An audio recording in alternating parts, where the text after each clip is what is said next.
சீர்காழி அருகே புரவி புயலால் கீழே சாய்ந்த பொங்கல் கரும்பு அழுக்கும் நிலையில் உள்ளதால் விவசாயிகள் கவலை அடைந்துள்ளனர். சீர்காழி அருகே அல்லிவிளாக்கம், காத்திருப்பு உள்ளிட்ட கிராமங்களில் 100 ஏக்கர் நிலப்பரப்பில் பயிரிடப்பட்ட பொங்கல் கரும்பு கீழே சாய்ந்து பாதிப்புக்குள்ளாகியுள்ளது. கீழே சாய்ந்த பொங்கல் கரும்பை மேலே நிமிர்த்தி கட்டும் பணியில் விவசாயிகள் ஈடுபட்டு வருகின்றனர்.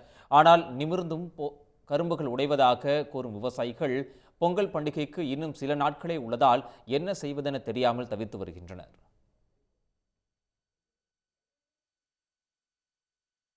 1,50,000 ரூபா செலவாயிருக்கும். கடன் வாங்கி தான் போட்டிருக்கோம். இதுமாரி முதல்ல காற்று அடித்து ஒரு 20,000 செலவு பண்ணி நிமித்தோம். அப்புறம் திரும்பவும் மழை பெஞ்சு திரும்பவும் சாய்ஞ்சி போச்சு. தண்ணி கட்டி கிடக்கு. எங்களால் ஒன்றுமே பண்ணவும் முடியல.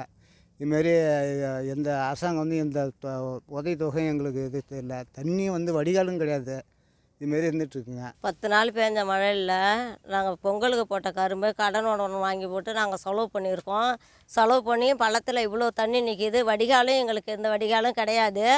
திரும்பியும் நாங்கள் நிமித்து வச்சோம். திரும்பியும் மழை வந்துட்டு இப்போ நாங்கள் கட்டுறதுக்காக நாங்கள் ஏற்பாடு பண்ணிக்கிட்டு இருக்கோம். நகை நட்டை தான் அடகு வச்சு நாங்கள் செஞ்சுருக்கோம்.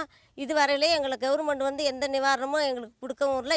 யாரும் இப்போ அரசு இதுலேருந்து யாரும் எங்களை பார்க்கவும் இல்லை. நாங்கள் தண்ணியில் கிடக்குறோம். திரும்பியும் நாங்கள் சாஞ்ச கரும்பு நிமிக்கிறோம்.